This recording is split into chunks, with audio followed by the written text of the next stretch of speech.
welcome back. You're probably bored of seeing the pop-ups come up of Zenico going live streaming. But we're here again at Kartmania. So if you're watching our first live stream, excuse our voices. We are at Kartmania. There's lots of background noise, so our mics are taking that background noise out to try and so you can hear us.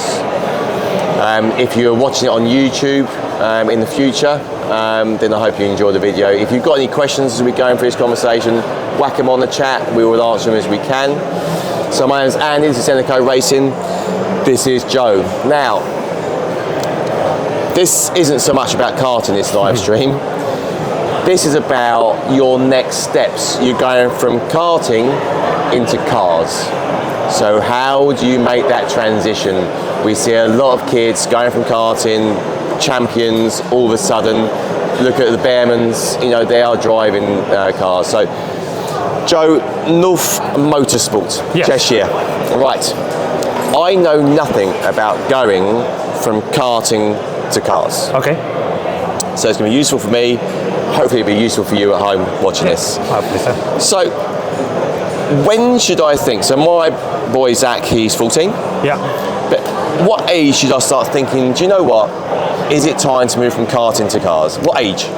Well, it's going to depend on a number of factors. So, first of all, the very earliest that the kids can start racing competitively in a car is at 14 in the MS UK accredited junior 14 series. years, yeah? Of which we've got 4 of them. We've got Tucker, Janetta, we've got the Fiestas, and we've got one more. I hear all these names, so yeah.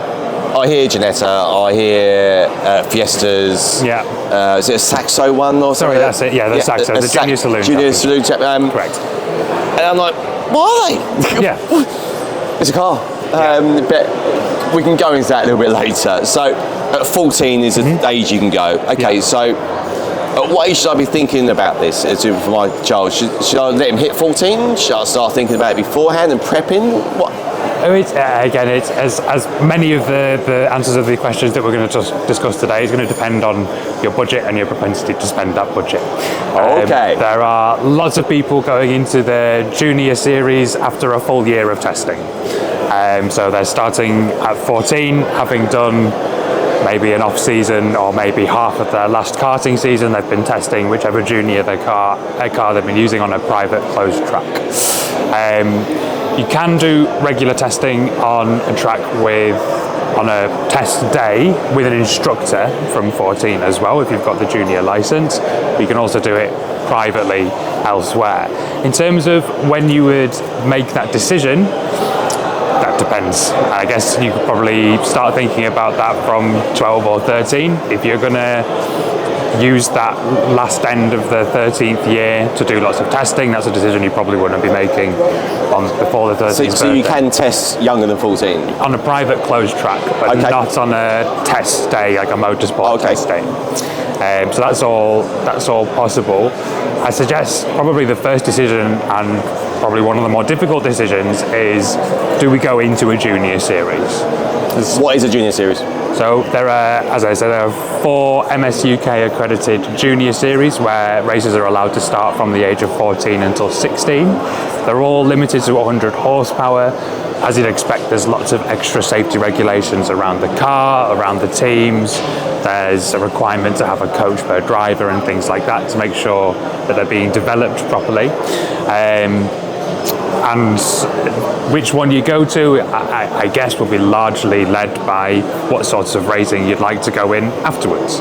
Okay. If you've got a budding touring car driver, it makes sense to go into junior saloons or Fiestas. You want to get those front-wheel drive instincts, which is going to be a little bit of a jump initially from karting, obviously. If you're looking at getting into GTs or prototypes, one of the rear-wheel drive junior formulas, so that's Toka or Janetta. If you want to go into juniors, is going to be the option. Do you know what? I thought karting was mind-boggling when we first started there. Oh my God, this is so much to consider. Okay, so let's try and break that down to something we understand. So the age is 14 legally to race a car on an MS UK track.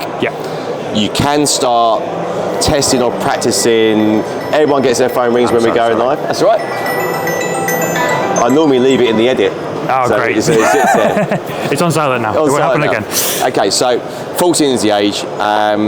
But they can start testing before that, but obviously on a private track. Yeah. We took Zach to a regular pay-as-you-go supercar experience. I won't say who they were, but he drove McLarens, everything. He absolutely loved it. Yeah, I'm sure. So that's the age. You've got all these options available. So what is the pathway? You've mentioned license. So can I just take Zach to a track at 14 and go, North Motorsport, have him for a day? No. I can't do that, though. No. So the licensing requirements for the junior series just get a little bit complicated.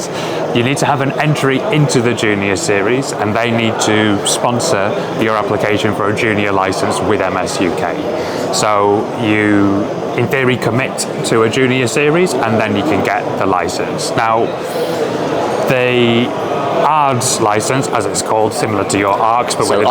ARDS with a D, yeah. Yeah. The junior ARDS license and the senior ARDS license are about as challenging to get as the ARCs license. Oh, okay.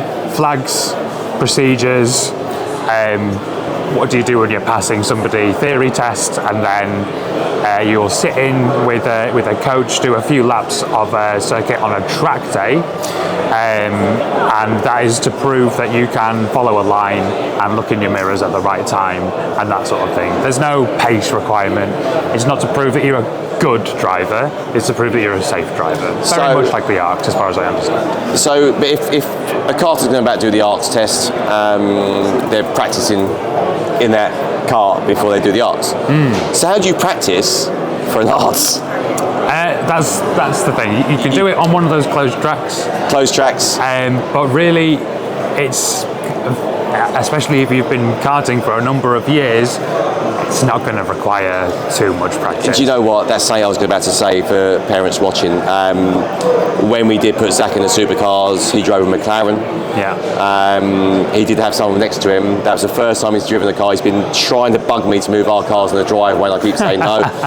Until he's driven a proper car, and he was driving the McLaren, Aston Martin, all these cars on the track, and he just got in it and drove it. And the instructors turned around and said, it's clear he's been karting. Yeah. So you haven't got to do that first practice. You can, I'm sure if you're a competent kart driver and you're sensible, absolutely, you can do that ARDS. Absolutely. And that's done through someone like yourself, North Motorsport. That's usually done directly with MSV. Is probably the easiest way to book it. You can do it here at Silverstone as well if you want, but Silverstone. Yeah. If you really want, that's very, very simple. Onto the MSV website, where we can put a link in the. What's the website? MSV. MSVT. So it's the Track Day MSV website. Track Day MSV. Yeah. Okay. And in the little calendar, there's a filter for days where you can do an ARDS test. Select that. You have to have already applied for your license and got the information pack, and then you turn up and do the. And that's through MS UK, isn't it? So that license pack, it's very similar to an ARCs. Yeah. So go to MS UK, go to their website. It tells you how to do it. They've got a licenses department. They're the most helpful people ever in the world, so they can advise you how to go. Okay, so I've done that. I've now got my ARDS license. Yeah. Obviously I've chosen what I'm going to do. Yeah. So what class I'm going to be having. We talk about budgets later. What do I do now? Do I go racing? Do I do owner days? What do we do? In theory, you can jump straight in, and then the very next time you can be in a car could be the qualifying of your first round. No, not really? recommended, but it is possible and legal and all by the regulations. So we could go on the track, get on ARDS, and we can go racing the following day. Yeah, it's been done before that people decide they want to go racing on Saturday. Don't do that. It's been done before that people decide they want to go racing on Saturday, and on Wednesday they get their license, and they go without the card, with a cover letter, sign in with the marshals, everything's grand, and off you go, and you're in qualifying. Ouch. I wouldn't recommend it. I'd recommend getting a couple, as many as you really can, test days, especially if you want to be competitive. Okay, so if I relate that to karting speak, owner days and test days, arrive and drives. So it's like an arrive and drive, isn't it? So we would come to someone like you, we'd have our ARDS, and you would take us round and teach the 14-year-old basically the basics of car driving. Is that about right? Yeah, you'd have you'd have the driver driving and a coach with an intercom system giving them directions, teaching them. Would you have the person next to them, or they just be out? Yeah, they're usually sitting in the car. And okay. all of the juniors and every category except for obviously the single seaters have an extra seat for the instructor to do that. Most of the time, like you say, if kids are coming from karting, they're not going to need too much technical instruction on how to drive a car. It's going to be what line do we take. It's going to be how do we be safely competitive when it comes to racing this track on your first round.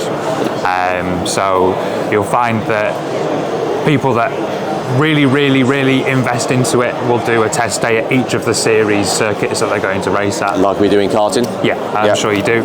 And go around like that. The most important thing at this stage is twofold, both to do with the instructor or coach, depending on how you want to call them. Firstly, do they get on personally, the pilot, the driver and the coach, and are they really qualified to teach? There's one thing having the category, which has to be an S grade, by the way, to teach juniors, and there's another thing having the actual knowledge to be able to impart it in the first place. So that we can go back to that karting. You get a lot of people offering out coaching at karting. MS UK coach is the best way to go, rather than just me turning up and coaching a child. Right, so that's your initial bits. I'm thinking about doing this. I need to do the research. What do I need to consider? We found you because you're here at Kartmania.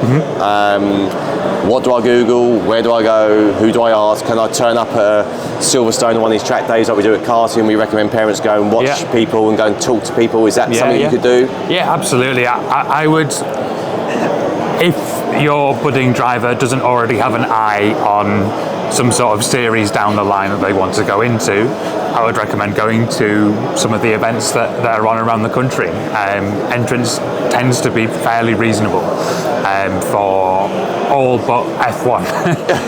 the tickets are pretty well priced, and it's a great way of seeing all the different categories of racing that are around. Can you get in the pits and talk to people, or are you stuck on the stand watching the cars racing around? You won't be able to get in the pits. Most of the time you can buy a paddock pass though.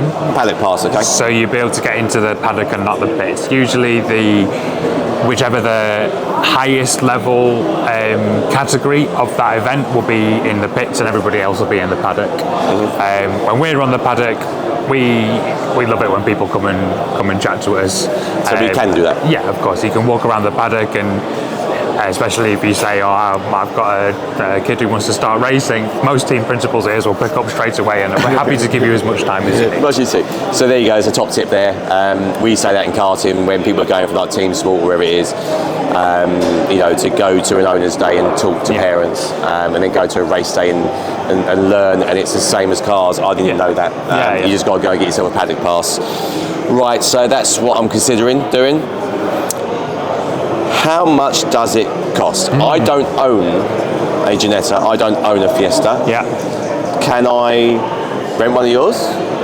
How much does it cost? What does it happen? So it very much depends on how long your piece of string is. Unfortunately, giving exact prices is just an idea. So let's break it. Let's go for Fiesta.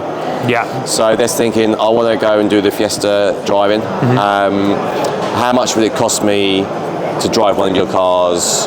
I've gone and done my ARDS tests. We can work that out. But how much does it cost me to come and drive one of your cars once I've obtained my ARDS test for you to teach me how to do this? So the junior series overall range from between 60 and 100,000+ per season. 60 to 100,000 pounds per season. Nearly all of the junior series, all of the cars are owned by the teams. There isn't really an owner-driver option in the junior series, from the simple purpose that everybody ages out after 2 years. Okay. So most of the teams keep the cars. with a handful of exceptions, keep the cars and rent them to new drivers every year. So a season, I assume, it's like karting. Was it like 6 races, 10 races? What's the season? It will be between 6 and 8 rounds. 6 and 8 rounds. 2 or 3 races per round. Okay, 2 or 3 races per round, so very similar to the karting thing. So go and get some sponsorship, 60 to £100,000 to go into cars. That's just to clarify. That's in a junior series. Junior series. Is there a cheaper version? There certainly is. There's no obligation to start at 14. Okay. It's very much viable, and you could argue more economical, and certainly perhaps there's an argument for better in the long run to stick that extra 2 years in karting. Let the people who are spending an awful lot of karting graduate to the junior series and continue to do that. Get some more practice, hopefully get some more podiums, maybe some more experience with leading a race and racecraft. So we're now at 16, yeah? Yeah, and then at 16 you can then join. There's no other age limit after 16. 16 you are a senior racer and you can race in whatever you like. There are certainly very, very quick series that you could race in for half of that. Okay. So we specialise in radicals. That's the ones that I can give you the most accurate figures on. Yeah. What's a radical? Radical is a sort of prototype-inspired bike-engined, technically a sports car, 2 seats, open cockpit. Okay. Yep. So there's 2 radicals. There's an SR1 and SR3. The SR1 is on cut slick tyres, it's got a little bit of aero, still absolutely mustard, like GT4 speeds, so it'll do 212 around Silverstone. 212? 2 minutes 12 seconds around Silverstone. I was about to fall sit there, so 2 minutes 12, so what speed is that? Well, top speed in terms of miles an hour, 135, but the advantage is it can carry that. 135 mile an hour? Yeah, okay. Quick for a karter, I'll give you that. Yeah, that's quick. Okay, so that's an option, that's half the price. Yeah. So again, we can break that down. So at 14, if you jump at 14, you are going to be in that 60 to £100,000 mark. Right. If you put that extra few years into karting and jump at 16, you can half that budget, sensibly. What happens if you crash one of your cars? Do we pay for it? Yes. Well, that's an easy answer, isn't it? I would be extremely wary of any team that will tell you how much your damage is going to be as well, because there is no way of knowing.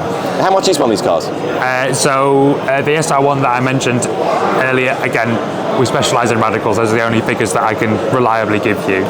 They can be picked up second hand for between 22 to 25,000. And as long as you do keep it straight and maintain it properly, depreciation is between 1,500 and 2,000 per season of competition. So if you're in it for a couple of years, that's between 4 and 5 grand of depreciation, or what would be rental, and then running the actual car, transport, fuel, tyres, brakes, maintenance, prep, all of that sort of jazz, a coach, data analysis will be around 24 to 26,000 per year. That's for a 6-round season. Okay, so that's not too bad. But obviously, if my boy crashes your £25,000 car, it would be your car. It'd be my car. So if you wanted to race it again, you'd have to repair it. Okay. So that is, that is always the way. The insurance question, which I guess was... Someone mentioned to me, I do know of a driver who's just gone over to Ginetta and from karting, and I was talking to the dad earlier about insurance. He said there is insurance out that you can get, but apparently the costs are astronomical. Yeah, so generally speaking, you'd be very lucky to get an excess of less than £7,500. Okay. The premium for a season, you're talking 2 or 3 or maybe 4 or 5 £5,000 to insure. At which point, to do that sort of damage in a season, you'd have to be really, really trying. Right. The general recommendation, unless you're buying a brand new car, which has its own pitfalls as well, is to put that money in a pot, call that your damage budget, and when it runs out, it runs out. Do you know what, Joe? The more I talk to you, the more I'm thinking, if you are a parent out there and you want to transition to cars, go and talk to Joe. Yeah. basically. Yeah. Or your equivalents out there. I know there's other motorsport teams out there who can help you. Yeah. But these are really interesting things to consider because I didn't know how much this costs. Yeah. You know, we want to go to cars. I now can prepare that what I need to look at. Yeah. So I'm going to ask you 3 top tips. Okay. Okay. So what is your first top tip that I'm a parent asking this question? What do I do next? The top tip is going to be the most difficult thing to do, and that is to know what you want to do next every year. Okay, so that is the what series you're going to do. Yeah. You've got to decide, and you get that from talking to someone like yourself. Yeah. Second top tip? Testing is speeds. You often find time and time again, and I'm sure you do with karting with owner days, people who test the most tend to win. Seat time. Seat time. There's Seat time. no replacement for seat time. Okay, and third top tip? Don't buy insurance. No. That's not the. Don't take legal advice on that. No. And only in this specific circumstance as well. Yeah. The third top tip would be, like I say, to have a damage budget, and like somebody going into a casino, set a hard limit. Hard limit and stick set to a it. hard limit on the damage budget, and consider that when you start the season a part of the cost. Do not think, oh, it might be half of this budget, it might be a quarter. That's how. So be honest with yourself about how much this is going to cost you and damage. And you know, by the sounds of it, doing that sort of going from karting to cars, you need the specialist help of someone like Joe to guide you through that maze of choices. But I think from what I've learned there, top tip for me, unless you've got the budget out there, then go at 14. But I think the top tip for me is wait till you're 16. Get some more seat time in the car. But if you've got the budget, jump in at 14. Joe, thank you so much. That's been really insightful for us. Appreciate it. I've learned loads. So thank you very much. Really appreciate it. If you watch it on YouTube at a later date, I hope you enjoyed the video. Please send some questions if you've got them. We are Zenico Racing. Kill that stream.